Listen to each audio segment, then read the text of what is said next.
ഇറങ്ങി വാ, അടയ്ക്കും. എവിടെ പോണേ? അയ്യടാ, എൻ്റെ നാട്ടിലുണ്ട് ഇനി KFC. എനിക്കിനി KFC അങ്ങ് പോകേണ്ട ആവശ്യമില്ല. ഹേ ഗൈസ്, എല്ലാവർക്കും പുതിയൊരു വ്ളോഗിലേക്ക് സ്വാഗതം. അപ്പോൾ എൻ്റെ നാട്ടിലും അങ്ങനെ KFC എത്തിയിരിക്കുകയാണ് സുഹൃത്തുക്കളെ. ഇതിൽ സന്തോഷം കൊള്ളുന്നുണ്ടോ? തീർച്ചയായും. ഓക്കെ ഗൈസ്, അവിടെ കൊണ്ടല്ലേ? അത് തൊലഞ്ഞു പോട്ടെ.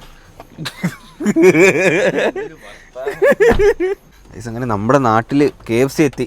എൻ്റെ ചടയെങ്കിലും പുരോഗമിച്ച് എനിക്കതിലൊക്കെ വല്ലാത്ത പ്രൗഡാണ്. ഇല്ലേ ചാ? ശരിക്കും പറഞ്ഞാൽ ഭയങ്കര സന്തോഷം കേട്ടോ. കാരണം നമ്മുടെ നാട്ടിൽ അധികം സംഭവങ്ങളൊന്നും ഇല്ല, ഇല്ലേ? ഞങ്ങളുടെ നാട്ടിൽ സ്വിഗ്ഗി വന്നത് തന്നെ മെനങ്ങാന്നാ. ഇപ്പൊ തന്നെ സ്വിഗ്ഗിയിൽ നോക്കുമ്പോൾ തന്നെ 2-3 കടകൾ അത്രയൊക്കെ ഉള്ളൂ. ഞാൻ അതിൽ നിന്ന് ഒരു ക്വാർട്ടർ മന്തി മേടിച്ച് തന്നിട്ടുണ്ട്. അത് കൊണ്ടുവന്ന് എൻ്റെ കൂട്ടുകാരുടെ. നമ്മുടെ ഒരു സന്തോഷം എന്ന് പറയുന്നത് വേറെയാ. ശരിക്കും പറഞ്ഞാൽ അങ്ങനെയൊക്കെ ഡെവലപ്പ് ആകുമ്പോഴത്തേന് ഭയങ്കര സന്തോഷം കേട്ടോ. ഇനി നമ്മുടെ നാട്ടിൽ ഇല്ലാത്ത കുറച്ച് സംഭവങ്ങളും കൂടെ ഉണ്ട്. സിനിമാ തിയേറ്ററില്ല. ഉണ്ടായിരുന്നു പറഞ്ഞിട്ട് കാര്യമുണ്ടോ? ഇപ്പൊ ഉണ്ടോ? നല്ലൊരു സിനിമാ തിയേറ്റർ ഇല്ല. ഞങ്ങൾക്ക് സിനിമ കാണണമെങ്കിൽ ഒന്നെങ്കിൽ പാരിപ്പള്ളി പോകും, രേവതിയിൽ, അല്ലെങ്കിൽ PVR ലുലു, അല്ലെങ്കിൽ പുല്ലൂര് തായലക്ഷ്മി, അങ്ങോട്ടൊക്കെ പോകും. അപ്പം ഞങ്ങൾക്ക് നമ്മുടെ നാട്ടിൽ നിന്ന് സിനിമ കാണാനുള്ള സെറ്റപ്പ് ഇപ്പം ഇല്ല. ഫ്യൂച്ചറിൽ വരുമെന്ന് പ്രതീക്ഷിക്കുന്നില്ലേ ചാ? അതെ, അപ്പം അതൊക്കെ നടക്കട്ടെ. ഇനി പിന്നെ കൺവെൻഷൻ സെൻ്ററും ഇല്ല നല്ലത്, എല്ലാം പഴയ സംഭവമാണ്. അപ്പം ഇങ്ങനെയൊക്കെ ചെറിയ രീതിക്കായാലും ഡെവലപ്പായി വരുന്നതിൽ ഭയങ്കര സന്തോഷം. അങ്ങനെ KFC തിന്നാനായിട്ട് എനിക്കിനി എങ്ങും പോകേണ്ട ആവശ്യമില്ല. എൻ്റെ നാട്ടിൽ തന്നെ ഉണ്ട് KFC. എല്ലാം വരട്ടെ അല്ലേ? അതാകുമ്പോൾ നമുക്ക് എങ്ങും പോകേണ്ട ഒരു ആവശ്യമില്ല. എല്ലാ സാധനവും നമ്മുടെ നാട്ടിൽ കിട്ടുവാണെങ്കിൽ നമുക്കൊരു എങ്ങും പോകേണ്ട ആവശ്യമില്ല. അതുപോലെ തന്നെ ഒരു നൈറ്റ് ലൈഫ് സംഭവം, വൈകുന്നേരം എല്ലാവർക്കും വന്ന് ഇരിക്കാൻ വേണ്ടിയിട്ടും കുറച്ച് ടൈം സ്പെൻഡ് ചെയ്യാനും കുറച്ച് കിഡ്സിൻ്റെ ഒക്കെ ആക്ടിവിറ്റി സംഭവം ഉണ്ടെങ്കിൽ എല്ലാവരും കൂടെയൊക്കെ ഒന്നൊന്ന് ഇതാവും. ഇതിപ്പം ഞങ്ങളുടെ ഇവിടെ എന്ന് പറയുമ്പോൾ 8 മണി കഴിയുമ്പോഴത്തേനും എല്ലാം ക്ലോസ് ആക്കിയിട്ട്, കടയായാലും ഷോപ്പായാലും മൊത്തം ക്ലോസ് ആക്കിയിട്ട് എല്ലാവരും വീട്ടിൽ പോയി കിടന്ന് തുടങ്ങും. ഒരു നൈറ്റ് ലൈഫ് പറയുന്ന ഒരു സംഭവമൊന്നും ഇവിടെ ഇല്ല. അല്ലെങ്കിൽ പിന്നെ ട്രിവാൻഡ്രം അങ്ങോട്ടൊക്കെ പോകണം. നല്ലൊരു സ്റ്റേഡിയം വരാൻ പോകുമെന്ന് പറഞ്ഞിട്ട് ഒത്തിരി നാളായി. ഇവിടെ പഞ്ചായത്ത് സ്റ്റേഡിയം നല്ല സ്റ്റേഡിയം. പക്ഷെ അതിന്റെയൊക്കെ വർക്ക് തുടങ്ങിയിട്ട് ഒത്തിരി നാളായി. ഇതുവരെ കംപ്ലീറ്റ് ഒന്നും ആയിട്ടില്ല. അല്ല, ഇത് അടയ്ക്കുമോ നേരത്തെ? ഇല്ലല്ലേ? അല്ല, ഞങ്ങള് സാധാരണ 8 മണിയാകുമ്പോ ഞങ്ങൾ ഇവിടെ എല്ലാം അടയ്ക്കും. അതുകൊണ്ട് ഇന്ന് അടയ്ക്കത്തില്ലല്ലേ? സാധാരണ 7 മണിയാകുമ്പോ തുടങ്ങും പരിപാടി. ആണെന്തായാലും നോക്കാം. Okay, let's go. ഓണ്ട KFC. അപ്പൊ മണ്ടയിലൊക്കെ ആൾക്കാർ തിന്നുന്നത് കേട്ടോ.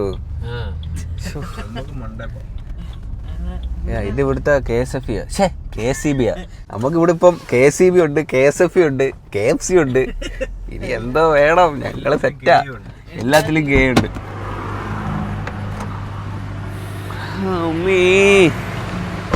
മറ്റത് 1000 രൂപ എണ്ണ അടിച്ച് ചെലവാക്കി തിരുവനന്തപുരത്ത് പോകണമായിരുന്നു. ഇപ്പൊ അത് വേണ്ട. ഇപ്പൊ 50 രൂപയുടെ എണ്ണ മതി.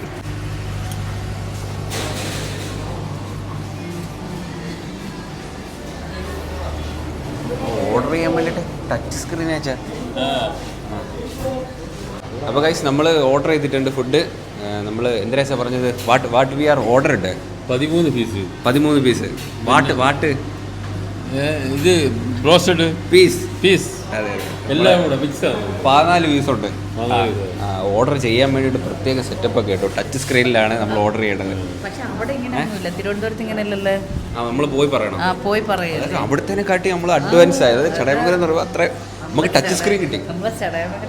അത് 1 അല്ല 3 എണ്ണം ഉണ്ട്. 3 ടച്ച് സ്ക്രീൻ. എന്തിനാ വീട്ടിൽ പോയിട്ട് ടച്ചാ? എവനെ വിളിച്ചോണ്ട് പോകും. KFC വരുന്നിടം വരെ ഒരു കുഴപ്പമില്ലായിരുന്നു. ഇപ്പൊ ഒരു നാഗ് തിരിയുന്നില്ല. ഞങ്ങളുടെ നാട്ടിൽ KFC വാങ്ങു. ഈ കോഴി കൂമ്പിന് വെച്ച് കുഴപ്പടിച്ച് പൊഴിച്ചെടുത്തിട്ടുണ്ട്. ഇംഗ്ലീഷിൽ പറയാത്ത കുറവ് കൂടി.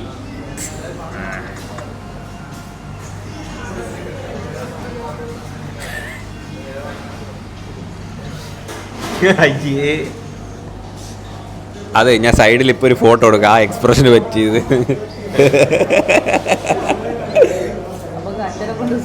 കളഞ്ഞിട്ട് വന്നാലോ? അത് ശരിയല്ലേ? പോലെ സൂന്തികളൊക്കെ നിൽക്കുവോ? 1/2 മണിക്കൂർ 5 മിനിറ്റ്. നിൽക്കുവോ? അല്ല, ഞങ്ങൾ വണ്ടി എടുത്തോണ്ട് പോകും. അവിടെ നിൽക്കാം, അവിടെ ഒക്കെ നിന്നോണം. സുമതി എടുത്തിട്ട് ആശുപത്രി പോയിട്ട് വരും. പിന്നെ അച്ഛൻ്റെ ഒരു സർജറി ഉണ്ടായിരുന്നേ. എന്തരാ എന്തിന്റെ മൂലഗുരുവിന്റെ പൈൽസിന്റെ. അതിപ്പോ പറയേണ്ട ആവശ്യം അല്ല, തലറിങ്ങി വീഴുന്ന കാര്യം അങ്ങനെ.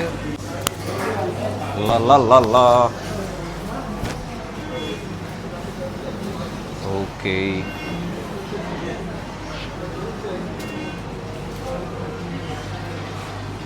ബാ നമ്മുടെ ഓർഡർ കിട്ടി കേട്ടോ. നമുക്കിനി മേല് പോയിരുന്ന് കഴിയാം.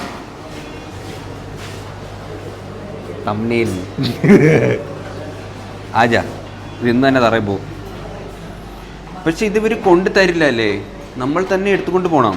ഓ, അവിടെ അങ്ങനെ തന്നെ. ടേസ്റ്റ് ചെയ്ത് പോകാം കേട്ടോ.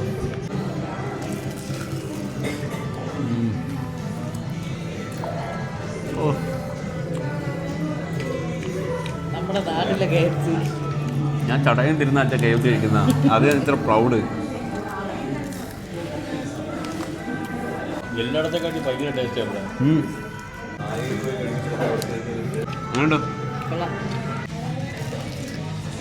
പിന്നെ എനിക്ക് വീട്ടിൽ ഇരുന്ന് ഓർഡർ ചെയ്ത KFC വരും വീട്ടിൽ. വീട്ടിൽ കൊണ്ടുവരുമോ? പിന്നെ ഒന്നും ഇല്ലാഞ്ഞിട്ടേ എന്തെങ്കിലുമൊക്കെ വരുമ്പോൾ എനിക്ക് സന്തോഷം വേറെ. പണ്ട് നമ്മളെ ചടയപുരത്ത് ബസ് സ്റ്റോപ്പ് പോലും ഇല്ലായിരുന്നു. ബസ് സ്റ്റാൻഡില്ലായിരുന്നു പണ്ട്.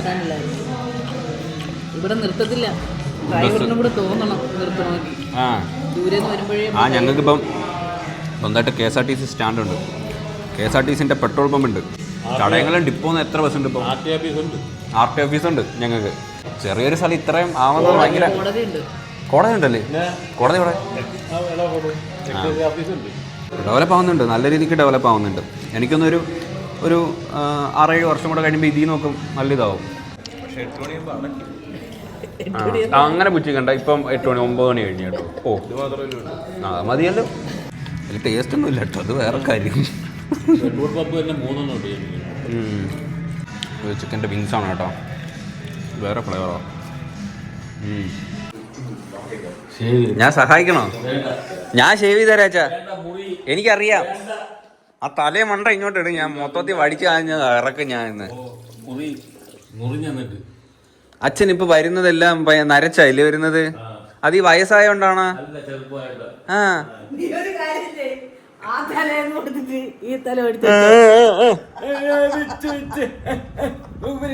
നമ്മ കാന്താര സിനിമ കാണാൻ പോവാം. റെഡിയോ, പെട്ടെന്ന് റെഡിയോ. 9:30 എപ്പോഴാട്ടോ ബുക്ക് ചെയ്തത്, അതുകൊണ്ട് ഇന്ന് ടിക്കറ്റ് എടുത്ത് നമ്മൾ കാന്താര സിനിമ കാണാനായിട്ട് പോവുകയാണ് സുഹൃത്തുക്കളെ. ഗാന്ധാര ഫസ്റ്റ് കണ്ടായിരുന്നാ? അതെങ്ങനെ ഉണ്ടായിരുന്നു? എന്തരാ കഥ പറഞ്ഞാല്? അത് കണ്ടില്ലേലും കുഴപ്പമില്ലെന്ന് തോന്നുന്നു. മറ്റേതായിട്ട് വലിയ ബന്ധമൊന്നുമില്ല. ഇവിടെ കുറച്ച് പടക്കം ഇരിക്കണം കേട്ടാ. ഇന്നാൾക്ക് മറ്റേ മേടിച്ചതിന്റെ കുറച്ച് ബാക്കി പടക്കം പൊട്ടുവോന്ന് അറിഞ്ഞൂടെ എനിക്ക്. നമുക്കൊന്ന് പൊട്ടിച്ച് നോക്കാം. അമ്മ എന്ത് ചെയ്യുമ്പോ അത് ഞാൻ നേരത്തെ എടുത്തോണ്ടോ കവറ്? ഇതാ സിരിലാമുണ്ടോ?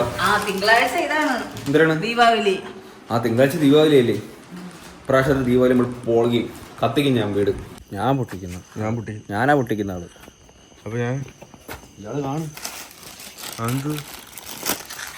ഇത് പൊട്ടുമെന്ന് അറിഞ്ഞൂടാ കേട്ടോ. ഒത്തിരി നാളായി മേടിച്ച് വെച്ചിട്ട്. ഇത് പൊട്ടില്ല, കരിയും ഇല്ല, ഒന്നുമില്ല. ഒന്നും കൂടി എൻ്റെ അറിയല്ലേ? ഇതല്ലേ ഡേഞ്ചർ ആയിട്ടുള്ളതൊന്നുമില്ല. പിന്നെ ഒരു കൈയൊന്ന് വെച്ചോണ്ട് പൊട്ടിച്ചു നോക്ക്. ഡേഞ്ചർ ആണെന്നില്ലെന്ന് ഇപ്പൊ അറിയാം. അങ്ങോട്ട് ഇങ്ങോട്ടല്ലേ? എന്തൊരു പരിപാടിയാ. അത് പൊട്ടൂടെ വയ്യ എനിക്ക്. ഞാൻ വിചാരിച്ചത് കത്തൂല. എനിക്ക് സത്യമായിട്ട് ഞാൻ അതുകൊണ്ടാണ് കൈ വെച്ച് പൊട്ടിച്ചത്. എന്റെ ദേഹത്തറിയില്ലേ? ഓടിക്കാം. മേലുവാ സൂക്ഷിച്ചെന്നാണ്. അതിന്റെ ദേഹത്തല്ലേ? ഞാൻ അവിടെ വെച്ച് പൊട്ടിക്കോ.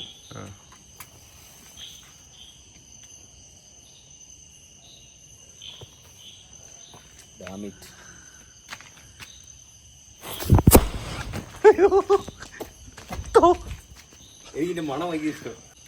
ഓരോ വിരലിന്റെ ഇടയ്ക്ക് ഓരോന്ന് നേരത്തെ അത് പൊട്ടൂലെന്ന് വിചാരിച്ചിട്ട് കൈ വെച്ച് പൊട്ടിയത്. ഓരോ വിരലിന്റെ ഇടയ്ക്കും ഓരോന്ന് കയറ്റി വെച്ച് പൊട്ടിക്കും. Happy Deepavali. Okay, happy Deepavali. എനിക്ക് പേടിയൊന്നും ഇല്ല കേട്ടോ. ഈ പടക്കം പേടിയാ.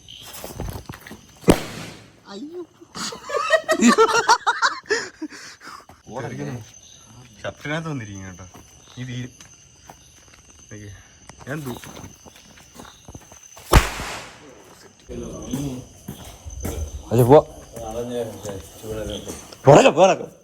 പിന്നെ ഒത്തില്ല. അച്ഛാ ഈ സിനിമ കാണുന്നവർക്കൊക്കെ ഇളവെന്നാ പറയുന്ന. തിന്നാൻ വല്ലതും തരുന്നത്? അതല്ല, അങ്ങനത്തെ ഇളക്കമല്ല. ചെന്ന് വെച്ചാൽ നമ്മള് അവിടെ ഇരിക്കുമ്പോ നമ്മള് വേറൊരു ഇതിലാവും, ഇങ്ങനെ പ്രേതം കൂടി കണക്കൊക്കെ ഊന്നൊക്കെ ആക്കൂല്, അങ്ങനെയൊക്കെ ആവൂന്ന് പറയുന്നത്. അച്ഛൻ മിക്കവാറും ഇന്ന് ആവും. തിയേറ്റർ എത്തിയിട്ട് വരാവേ. എടേ ഹാപ്പി ബർത്ത്ഡേ തിയേറ്റർ ഇട്ടേക്കുന്നത്. അടുത്ത പ്രാവശ്യം അച്ഛൻ ഇതുപോലെ ഇടിക്കും കേട്ടോ. ഇവിടെ സെറ്റ് ആക്കാൻ വരും, ഞാൻ ചെയ്യും. അച്ഛന്റെ ബർത്ത്ഡേ ഇതുപോലെ നോക്കിക്കോ അച്ഛാ. നെക്സ്റ്റ് ഞാൻ ഇടുവേ. അച്ഛന്റെ ബർത്ത്ഡേ ഇതുപോലെ ഞാൻ ഇടുവേ. കൊച്ചിന്റെ ബർത്ത്ഡേ കേട്ടോ. അയ്യോ അച്ഛന്റെ ബർത്ത്ഡേ ഒന്ന് അവിടെ ഇപ്പൊ ഉടനെ പെട്ടെന്ന് അവിടെ അച്ഛന്റെ ബർത്ത്ഡേ. സൂപ്പർ ഫോട്ടോ ഇരിപ്പുണ്ട് അച്ഛന്റെ. അപ്പൊ സിനിമ കണ്ടിട്ട് ഇറങ്ങിയിരിക്കുകയാണ് സുഹൃത്തുക്കളെ. ഗാന്ധാര എങ്ങനെ ഇഷ്ടപ്പെട്ടോ അച്ഛനെ? പിന്നെ അടിപൊളി സിനിമ. അച്ഛൻ അല്ലേലും ആ ഒരു സൗണ്ട് ഉണ്ട് ഇടയ്ക്ക്. അമ്മയ്ക്കാ ഇഷ്ടപ്പെട്ടു, കൊള്ളായിരുന്നില്ലേ? അച്ഛൻ ഇടയ്ക്ക് ഗുളികനായിരുന്നു, ഞാൻ കണ്ടായിരുന്നു. നാക്കൊക്കെ ഗുളിക വന്നായിരുന്നു അച്ഛന്റെ ഗുളിക. ഇടയ്ക്ക് ഗുളികനായിരുന്നു ഒരു കേട്ടോ. അത് അവര് വിളിക്കണാണല്ലേ? അങ്ങനെ വിളിക്കുമ്പോ അവർക്കുള്ള ഈ കാട്ടുജാതികാരിക്കുള്ള സിമ്പലാണ് ശത്രുക്കൾ വരുന്നത്. അച്ഛൻ തന്നെ ആക്കുന്നത് ചുമ്മാ. നമ്മള് കണ്ടപ്പോ കേട്ടില്ലേ? സിനിമ കൊള്ളാൻ കണ്ടോ? എനിക്ക് ഭയങ്കരമായിട്ട് ഇഷ്ടപ്പെട്ടു. മെയിനായിട്ട് ഫസ്റ്റ് കണ്ടില്ലെങ്കിലും കുഴപ്പമില്ലല്ലേ, അതുകൊണ്ടൊന്നും ഒരു റിലേഷൻ ഒന്നുമില്ല. ചതി അത് നല്ലൊരു മെസ്സേജ് തരുന്നുണ്ട്. പെണ്ണിന് നമ്പിന ഊമ്പിനാന്ന് ആ ഒരു സെറ്റപ്പ് തരുന്നുണ്ട്. പെണ്ണുങ്ങൾ അത് എല്ലാരും അല്ല, ചില പെണ്ണുങ്ങള് വിശ്വസിക്കാൻ കൊള്ളത്തില്ല. പണിഞ്ഞെന്ന് വെച്ചാ നമ്മള് പ്രതീക്ഷിക്കത്തില്ല. അമ്മാര് പണി കാണിക്കും. അത് പണ്ടത്തെ കാലത്തായാലും ശരി, ഇപ്പോഴത്തെ കാലത്തായാലും ശരി, അത് പണ്ടേ കാണിക്കുന്നുണ്ട്. നമ്പിന ഊമ്പിന കറക്റ്റ് ആയിട്ട് കാണിക്കുന്നുണ്ട്. പുള്ളി പൊരുതി. ഇപ്പോഴത്തെ ജനറേഷനെ ഇപ്പോഴത്തെ ജനറേഷൻ ആണെങ്കിൽ അതുകൊണ്ട് നല്ലൊരു ആ ഒരു മെസ്സേജാണ് മെയിൻ എനിക്ക് തോന്നിയത്. നല്ല മെസ്സേജ് ആയിരുന്നുണ്ട് കേട്ടോ സിനിമ. ഞാൻ വിചാരിച്ചു നല്ല ഇതായിരിക്കും, കുഴപ്പമില്ല. കൊള്ളത്തില്ല. ചിരിച്ചോണ്ടിരുന്നിട്ട് കഴുത്തറുത്തോളം അല്ലേ? അതെ, ചതിച്ച് കിടിലം കേട്ടോ, ഒരു രക്ഷയില്ല. ആ കാട് പ്രത്യേക വൈബാണ് കേട്ടോ. കാടല്ലേ അതില് ഫൈറ്റ് ഒക്കെ വേറെ ലെവലല്ലേ? ഒരു രോമാഞ്ചം. എനിക്ക് ഒരു സെക്കൻഡ് പോലും എനിക്ക് ലാഗടിച്ചില്ല. അതിന് ജയറാമേട്ടനുണ്ട്, സൂപ്പർ അല്ലായിരുന്നു, അടിപൊളിയായിരുന്നു. ഇത്രയും വലിയ സിനിമയിൽ നമ്മുടെ മലയാളത്തിൽ ഇത് ഉണ്ടല്ലോ അല്ലേ? അങ്ങനെ വലിയ അത് തന്നെ ഒരു മെയിൻ സംഭവമായിട്ടുണ്ട്. So happy. അടിപൊളി സിനിമ കേട്ടോ, എനിക്ക് ഭയങ്കരമായിട്ട് ഇഷ്ടപ്പെട്ടു. ഇപ്പൊ എല്ലാരും കണ്ടാണ്, ഞാൻ ലേറ്റ് ആയി. അപ്പൊ അത്രേ ഉള്ളൂ ഈ ഒരു വീഡിയോ. സിനിമ സൂപ്പർ അല്ലേ? ഇഷ്ടപ്പെട്ടു. എല്ലാരും പോയി കാണണം. എന്തെങ്കിലും അഭിപ്രായം? എനിത്തിങ്? ആളെ ഒരു മെയിൻ സീൻ കണ്ടില്ല. മെയിൻ സീൻ വെച്ചാൽ അതിന്റെ അടിപൊളി ഒരു ഗുളികനാകുന്ന ഒരു ടൈം ഉണ്ടല്ലോ, ആ സമയം കോൾ വന്നിട്ട് പുറത്തു പോയത് എന്തോ മണ്ടനൊക്കെ നോക്കി. കറക്റ്റ് ആ സമയമായപ്പോ ഇറങ്ങിപ്പോയി. അത് കണ്ടില്ല. എന്നിട്ട് ഗുളിക വന്നു വേണ്ടേ എന്തുവാ ചെയ്തത് എന്റെ അടുത്ത് മണ്ട ഇങ്ങനെ ഇറങ്ങി വന്നത് എങ്ങനെ കൊന്നേന്ന് ചോദിച്ചു. അപ്പോൾ അത്രയുള്ള ഈ ഒരു വീഡിയോ ഇഷ്ടപ്പെട്ടെങ്കിൽ ലൈക്ക് ചെയ്യുക, ഷെയർ, സബ്സ്ക്രൈബ് ചെയ്യുക. അപ്പോൾ പുതിയൊരു വീഡിയോ ആയിട്ട് കാണുന്നവരെ ബൈ.